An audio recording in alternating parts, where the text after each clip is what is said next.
ntago ndi umukobwa mubi ku buryo nanjye ntari kubona umuntu nofaringa umubiri wanjye yego kugira ngo ngire icyo ngeraho nta nubwo mba ndi kuri level ndi huno munsi iyo mba narabikoze ubikora umwaka umwe amezi angahe bigahita urangira reka mbwe uzareba buri mukobwa wese wagerageje biriya bintu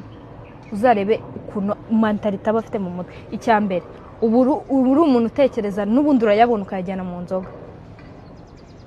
wabona ngo yabike se mwana wayabika utese kuba ushaka kwibagiza ibyo warayemo reka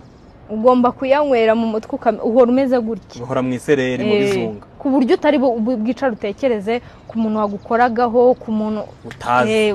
udakunda niyo mpamvu rero usanga abantu benshi babikora ni ba bantu bikundira ewana guhora nanyweye n'ubundi aravayo ave kuyakorera aze asohoke agura umwenda mwiza ayanywere birangiriraho nta terambere ahora kuri ya rev imwe gusohoka kwambara neza kurya ntiwamubona ku yindi rev none se bayaguhaye ukayabika neza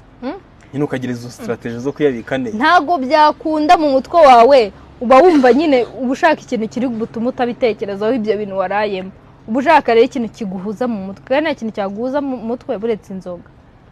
kikwibagiza nta mukobwa wabikuriyemo se akabikiriramo ntawe nzi hari uzi nakubazaga niba hari inshuti mu nzira njyewe ntayo nzi nta wabikuriramo akabikiriramo reka